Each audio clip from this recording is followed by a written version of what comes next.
tous et bonne année 2023, je suis de retour. Vous êtes sur Rue des Joueurs, votre chaîne YouTube de pronostics sportifs. Nouvelle année, mais on va continuer sur la même voie, on va continuer de vous offrir un maximum d'analyses. Et la reprise traditionnelle, c'est la Coupe de France. Pas tout à fait cette année puisque la Ligue 1 et la Ligue 2 nous ont offert un Boxing Day dans cette saison où le calendrier est un peu spécial avec cette Coupe du Monde automnale. Donc nous avons eu un Boxing Day à la française. Les équipes de Ligue 1 et de Ligue 2 ont d'ores et déjà joué. Du coup, tout l'enjeu de ce tour de Coupe de France va être de savoir si on aura toujours des surprises avec des clubs de l'élite éliminés ou alors si tout le monde devrait être bien préparé et passer ce tour de Coupe de France. Avant toute chose, si ce n'est pas encore fait, n'oubliez pas de vous abonner à la chaîne Rue des Joueurs. Toutes les semaines, on vous offre un max de pronos, la Ligue 1, la Ligue 2, la Première Ligue. Pendant que j'étais pas là, je sais que Léo a fait un tout petit peu de Liga, donc il y en aura peut-être encore en 2023. Le tennis, la Formule 1, etc., etc. Bref, si vous êtes passionné de sport et de paris sportifs, c'est vraiment l'endroit où il faut être. Rentrons dans le vif du sujet, on va parler Coupe de France. Et pour ce week-end de rentrée, je vous propose de parier avec TheBet, l'opérateur qui double votre premier dépôt. La mécanique est plutôt simple. Vous déposez 100 € et l'opérateur vous offre instantanément 100 € de free bet. Donc je vous le rappelle, toujours pareil en 2023, les free bets ce sont des crédits de jeu non retirables. C'est-à-dire que vous devez les jouer et remporter vos paris pour les convertir en argent réel. Ça reste quand même super intéressant, donc si vous voulez jouer avec TheBet, le lien d'inscription est dans la description de la vidéo. Vous n'oubliez pas le code promo RDJ x2 et on en reparle à la fin de cette émission puisque je vous donnerai mes paris préférés. En attendant, c'est parti. Alors, j'ai choisi 10 matchs, je ne pouvais pas mettre tous les matchs, donc j'ai choisi ceux qui me semblaient être les plus intéressants. J'ai enlevé les matchs où les clubs de Ligue 1 étaient hyper favoris, donc il n'y aura pas de Châteauroux PSG, pas de hier Marseille. Alors parfois les Marseillais ont un peu tendance à se louper en Coupe de France au mois de janvier. Là il y a eu 2 très bons matchs, je pense que ce ne sera pas le cas, donc Marseille devrait s'en sortir, je vois pas de surprise. Pareil pour l'Inas Montlhéry contre Lens, Monaco contre Rodez. Bref, j'ai enlevé les gros clubs pour me pencher sur des matchs que je trouve peut-être plus intéressants. Et on va commencer avec la rencontre entre Lyon et Metz. Alors, on a Lyon qui a globalement raté sa première partie de saison. La semaine dernière, ils ont offert un match intéressant et abouti à Brest, victoire 4-2. On pensait que ça allait être un nouveau départ, mais ils sont immédiatement retombés dans des gros travers à la maison contre Clermont, défaite 1-0. On a vu un Laurent Blanc qui a semblé assez abattu après le match. On a Lacazette qui s'est blessé. Bref, Lyon qui finalement ne commence pas cette année 2023 sous les meilleurs auspices. Notons également que Lyon a encaissé dans 6 des 7 matchs que Blanc a entraîné sur le banc de touche de l'Olympique Lyonnais. Grosse fébrilité défensive. En face, une équipe de Metz qui déçoit un tout petit peu, mais attention à cette équipe qui a bien repris malgré tout en Ligue 2, 0-0 contre Niort et victoire à Grenoble 1-0. Même si Metz a quand même du mal en attaque. Donc on a Laszlo Bologna, l'entraîneur, après le match contre Grenoble, malgré la victoire, qui a quand même dit, je cite, « J'aimerais que mes attaquants cadrent au moins une frappe ». Donc voilà, c'est pour vous donner une petite idée des problèmes en attaque de Metz. Bref, si on résume la chose, on a Lyon qui est sous pression à la maison, la crise qui pointe le bout de son nez. Un secteur défensif lyonnais vraiment suspect, très souvent mis à la faute. Metz qui a du mal offensivement mais qui pourrait en profiter avec un peu de réussite. Ça a été le cas dans leur victoire contre Grenoble. Je l'ai dit, victoire 1-0, but sur coup franc direct de Fally Kandé. Bref, ça a tout du match piège. Le piège est peut-être même un peu trop gros pour que ce soit vraiment réel, mais je vais quand même tenter le coup. Je vous propose Metz ou match nul, c'est coté à 3,10. Alors hop, je vais vous afficher tout doucement les cotes comme d'habitude. Donc Metz ou nul, coté à 3,10. On enchaîne, match entre équipes de Ligue 1, Strasbourg-Angers, c'est même les deux derniers de Ligue 1 qui vont être face à face. Alors je suis vraiment pas sûr que la Coupe de France soit la priorité de ces deux équipes, même si ce match pourrait devenir un bon tremplin pour se remettre en confiance. Si on regarde un petit peu les stats, Strasbourg, c'est l'équipe qui a le moins gagné en Ligue 1 cette saison jusque-là, une seule victoire. Et la deuxième partie de la saison, post-Coupe du Monde, a commencé comme s'est terminé la première, c'est-à-dire plutôt mal. 2 défaites, c'était contre Paris 2 buts à 1 et contre 3 buts à 2. Donc Léo n'a pas dû être ravi, on lui fait un petit coucou. D'ailleurs, n'oubliez pas, demain, vendredi, reprise des lives. Je serai justement avec Léo pour analyser les cartes du week-end européen. Donc Coupe de France en Angleterre, c'est la coupe également, mais on a quand même des belles affiches. Alors n'oubliez pas, demain, le reprise du live, 13h. Donc revenons à nos moutons. Un peu la même chose côté Angevin. Sur le Boxing Day, 2 défaites contre Ajaccio et contre Lorient. Dans ce match, on a Strasbourg qui a des absents en défense. À Angers, on a Unai après sa grosse Coupe du Monde qui est sur le départ. Pour ma part, je vois un match plutôt ouvert. Le pari des deux équipes qui marquent est passé très souvent avec Strasbourg.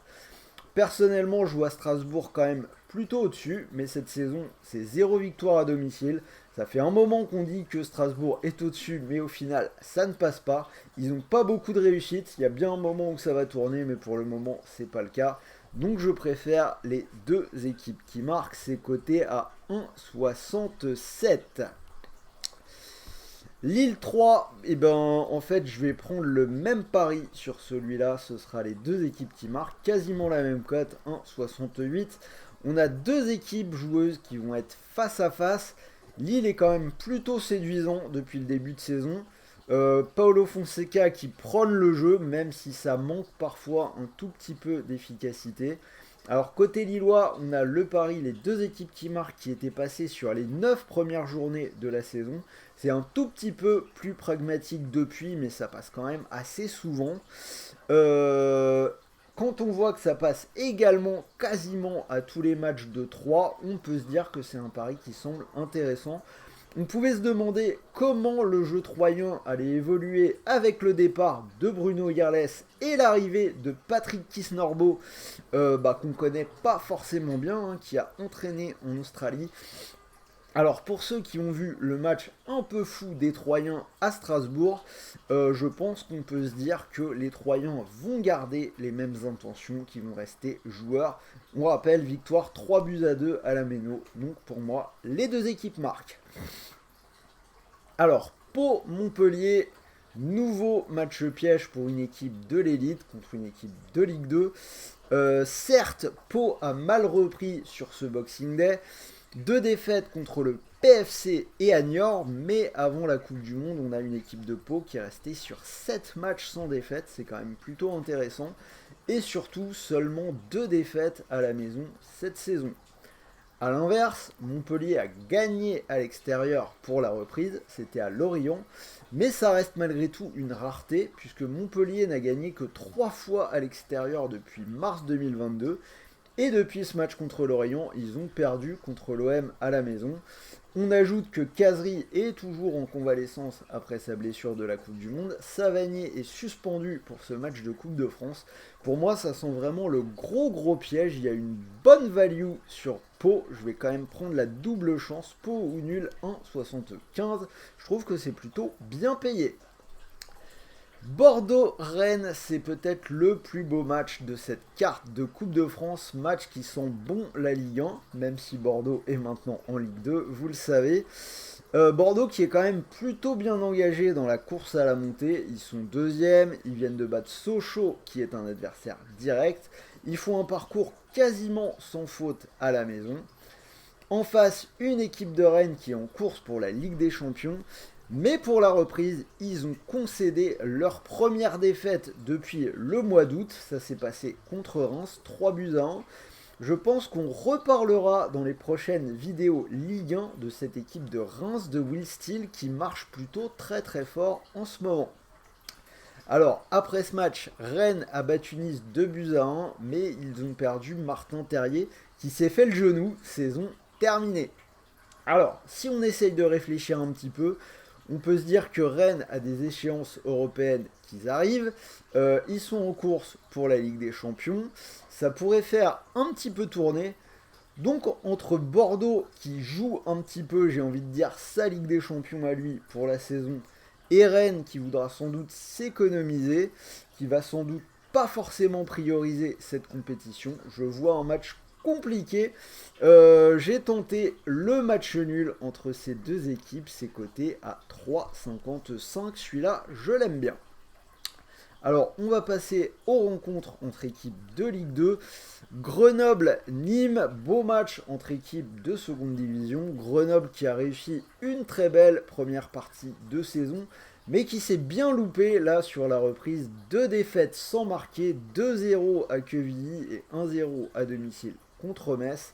Après, en face, Nîmes n'a pas fait beaucoup mieux non plus.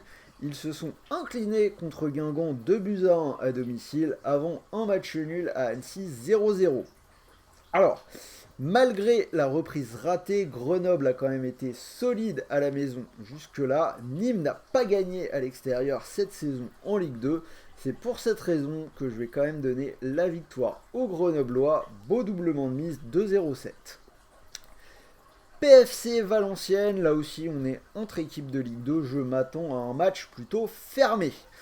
En Ligue 2, l'Under est passé dans 9 des 10 derniers matchs de VA, dont les 2 de la reprise, un partout à domicile contre Amiens et défaite 1-0 à Bastia.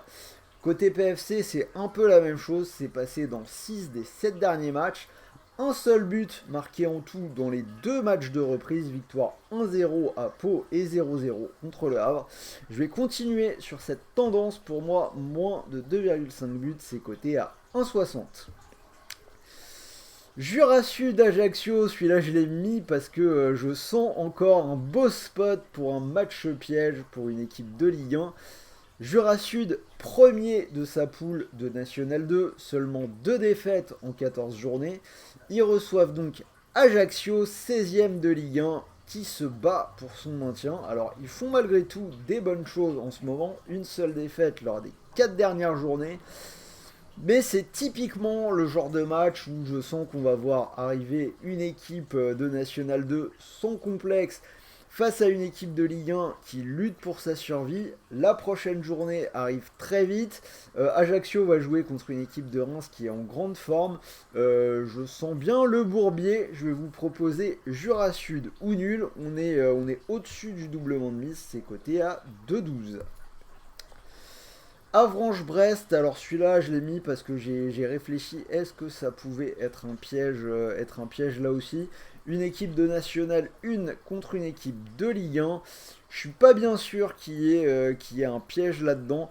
Avranches a gagné ses 2 derniers matchs de N1, mais avant on avait une série de 7 matchs sans gagner, ils sont seulement 10e.